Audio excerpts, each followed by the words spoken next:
Hi everyone, welcome back to my channel. Hope you're having a lovely day. Now, this is going to be a video about story time teller, and she really is a story time teller, Tana Mongeau, regarding her apology, which has literally just gone out within within 24 hours, I believe. Her apology has gone out on YouTube. Now, if none of you know who Tana Mongeau is, she's a story time teller from the States who's basically, she's got a huge following, and she's basically been proven by I-Dubbbz and various others that she's just a a bit of a liar, really, you know, a fabricator of her story time tellers. Yeah, so a bit of a bullshitter, if you want to go cut straight to the chase. So she has issued an apology out because there's been so many videos of her been posted by various people. She basically vilified NDUBBZZ for using the N-word, the racial slur, which I won't say, but you know, so she vilified him for saying that, and then it's been shown in so many videos that she had said the word herself, and that she then kind of came on and said, oh, she thought it meant like homie and all that stuff, and that is absolute BS. So, and also she's been proven by NDUBBZZ that she completely lied in his content cop video about meeting him and what happened, completely fabricated, blew up the story, completely made a load of this shit up, and she's been basically proven to be a bit of a fibber, a bit of a liar. So she's come online now to apologise, which I think is the right thing to do. But I'm going to get on to talking about my thoughts on her apology, because I do have some. This is also coming from someone like myself, who's, well, not like myself, it is coming from myself, who's obviously a bit more mature, has got a bit more life experience, so I can sort of see both sides. I can see, you know, I can remember still being her age, a teenager, and she's got a lot of growing up to do, which she will do. So I'm nowhere hating on Tana. I'm not. She's a young girl. She's going to make mistakes. We're all going to make mistakes. I'm going to make mistakes. You know, I'm not hating on her at all. However, there are some things in this apology which just don't add up to me. They just seem a bit phony. First thing I'm going to say is something in it seems very, very staged. If you watch the video, she comes across very kind of false, kind of a bit phony. I don't know what it is. There's a kind of a little bit of a lack of emotion on her face. It's very flat, and the way it's been edited, it's a very, very choppy video. It makes it seem like it's been put together to seem a certain way. When you're doing an apology video, that is not what you want.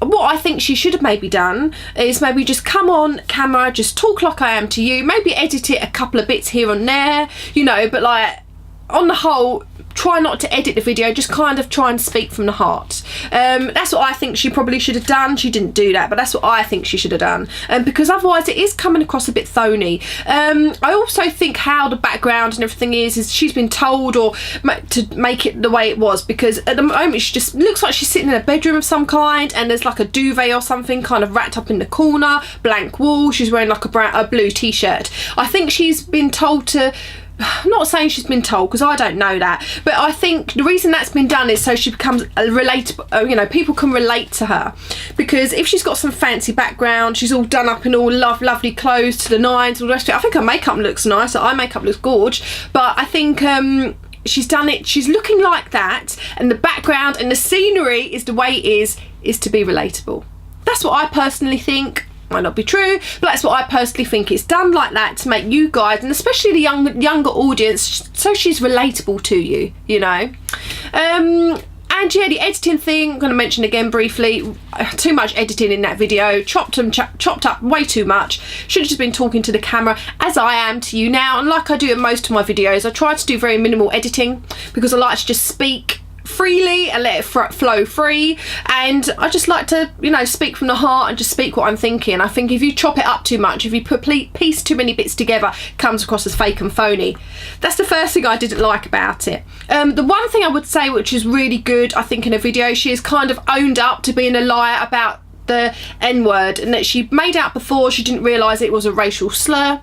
Obviously, in the meantime, there's been so many videos of her coming out, you know, calling someone the N-word and all the rest of it, and in a derogatory context as well. It wasn't done just as a, you know, like, oh hi, and you know, it wasn't like that. It was she was saying that word to people in a derogatory fashion, in a put down fashion, you know. So there was no way, and she's admitted that. She's admitted she lied completely about that. What she's saying, she's got a black friend who didn't mind her calling her that name, or I can't remember if it was a boy or a girl, but she couldn't, you know, they didn't mind her calling Tana calling them the N-word. Now I'm sitting on the fence with that. I don't know if I believe that. I feel that, I hate to say this word, she needs to show receipts if she's gonna say that kind of thing, you know. Also, I apologise if I'm really nasally. I've been quite ill all this week. I'm going to the hospital next week. I've been quite poorly, so sorry if I'm not sounding right, that's why. But yeah, so she's, you know, I wonder if that's true. I wonder if that's maybe another lie. Girl, another lie. I don't know, maybe it's just another lie just to cover her tracks a little bit. That's the only thing I'm thinking. I'm not saying it is, but it wouldn't surprise me if it was. I think she needs to show some kind of evidence to support that, you know. Okay, so I think it's really, really good that she's admitted that she did know it was a racial slur. She's been embarrassed about what she said. She's, you know, said that she was an idiot. She, you know, and her last apology was half-assed. One other thing I'm going to say about this apology video, she's repeated herself so many times. And coming from the queen that is myself, of the person who repeats herself, for me to notice it, I was like, go, you know, stop saying the same thing. We get it. You know. Anyway, so I'm still on the fence about whether she, you know, if she really did have a friend that she was calling that name to. I don't know. I haven't seen that friend, and I couldn't see her in any of the videos that have been put out. And yeah, so at least she did apologise. I you know, I applaud her on that she apologised about the fact that she did understand what the word meant. She didn't think it meant homie. She did realise it was a derogatory racial slur, nasty word. So at least she admits that, and I'm proud of her for doing that. That's good. She's admitted that. Well done, Tana. Out of the whole video, that's probably the best thing that's come out of that. It probably is the best thing that's come out of that, I personally believe. Then after that, she starts saying that, you know, she's such an activist for racism. Oh my god, when she was saying that, I was thinking, oh Tana, please just shut up, don't say that. I haven't seen any evidence that she, you know, is an activist against racism. I know on a Twitter account, I think she's got something like Black Lives Matter or something like that. Tana, that doesn't make you an activist. I'm sorry. I don't see any evidence of her being an activist. I'd love to see it. I think many other YouTubers would love to see this, but don't say those kind of things. I think when she's apologising, she's just going on too long. She needs to know when to stop, zip it, and move forward. You're not activist against racism, Tana. No matter how much you'd like to think you are, in my eyes and in a lot of other YouTubers' eyes, you're not an activist against any kind of racism.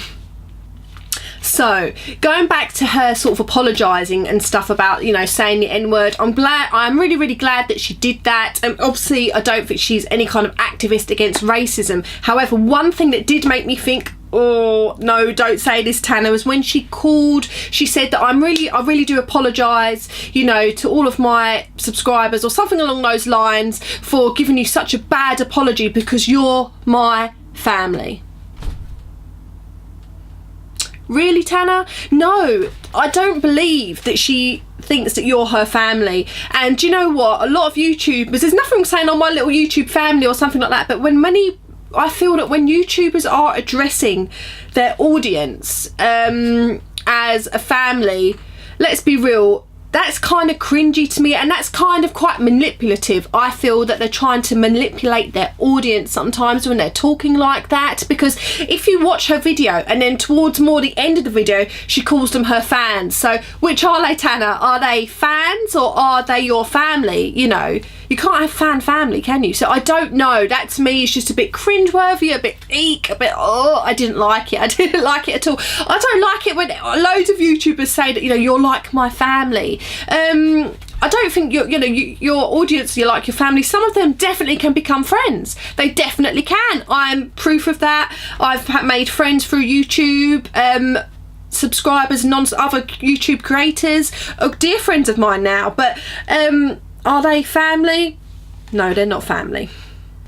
Now moving on to I-Dubbbz bit. So Tana went to, I think it was her live stream or something like that, or it was out on Twitter, no, live stream it was, that she basically, because I-Dubbbz said the N-word or something like that, she basically said to him, you know, I hope that, yeah, it was on her live stream, it's on You Now, she said that I hope I-Dubbbz breaks both his legs and, you know, loses all of his subscribers. In the apology video, she does actually, you know, admit that she's very impulsive, and that when anybody gets her back up, when anybody makes her angry, she makes, you know, very fast, rash decisions. She'll go to Twitter, she'll go to YouTube, she'll do her live stream, and when she gets mad, she's trying to defend herself, I guess, is what she's trying to say, and she's rash, she's impulsive, and she admitted that she didn't mean those things, which is really, really good. I think a lot of people are, you know, can fall to doing that sometimes. I think everybody has done something in their life where they're like, oh shit, I really wish I hadn't have said that. Did I really say that? I wish I hadn't done that. You know, maybe sort of saying too much as well, you know, that kind of thing. So I understand that. I mean, she says hopefully she's going to learn from this, which I'm sure she will. Yeah, so only time will tell with that, you know, whether she'll calm the impulsiveness down. But, you know, a lot of people are like that. I think everyone, you know, in their life has done something rash or made a, you know, a very quick decision which they've regretted, you know, in the future.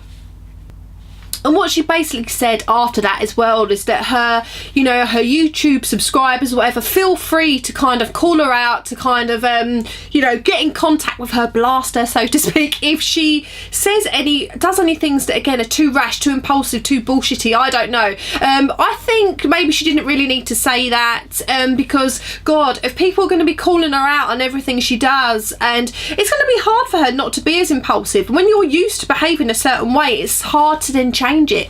You know, you can at the beginning, and then you start falling back into your old ways, so it's really, really hard. I don't think she necessarily needed to say that, but only time will tell with that. And following on from that, she then, you know, has addressed the whole I-Dubbbz situation, and to how she basically said about, oh, when she met I-Dubbbz, she basically blew up and made a mountain out of a molehill out of the whole bloody story. It was crazy. So she's kind of come on and sort of apologised for that. She kind of tried to, her reasoning, her justification was that it was that in her head, that's how she was seeing it. I mean, in my head, I'd love there to be unicorns, and I'd love there to be rainbows everywhere and shooting stars, but I know that's not real. I don't know what I believe about this. I mean, you know what's real and what's not real, especially when you're talking about somebody else, especially when you're kind of slandering somebody else's name. You have to be bloody careful, and I just don't understand why.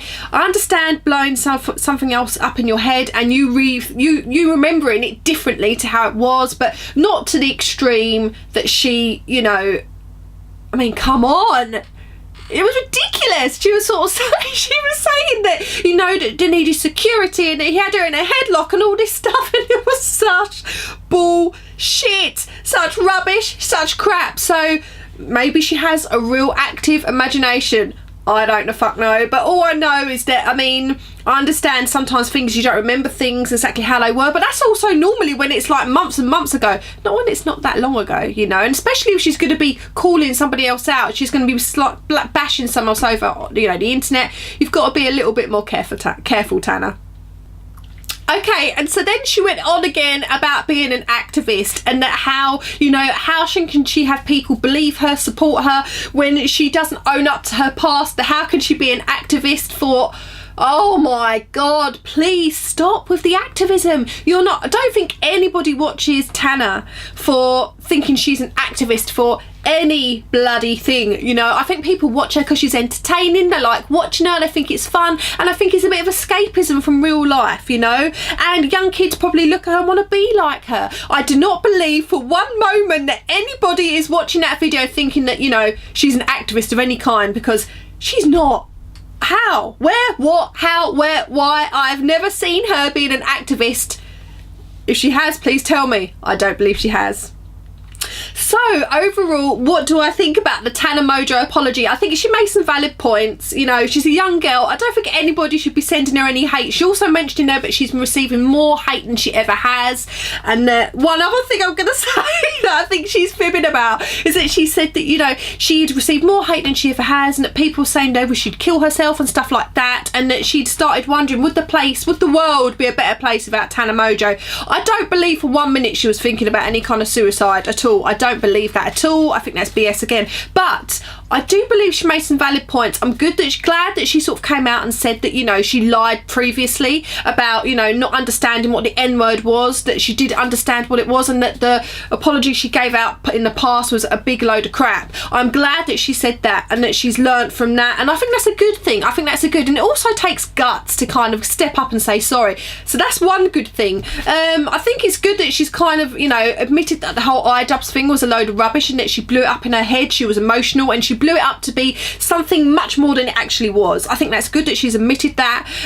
The whole activism thing, she needs to drop. It's bollocks. It really, really is bollocks. She needs to stop it. That was really starting to do my head in.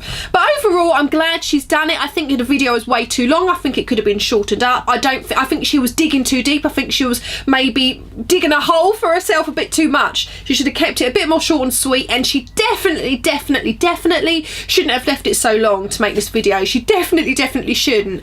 But overall, I'm glad she did it, but I'm kind of 50-50 on it. I think some of it is good that she's done, said some of the things she has, and some of it she's going to have to prove to people now that she's not a liar. And the thing is, how are you going to do storytime videos when they're going to be, if her storytime videos are fabricated and elaborated, how are you going to do storytime videos anymore?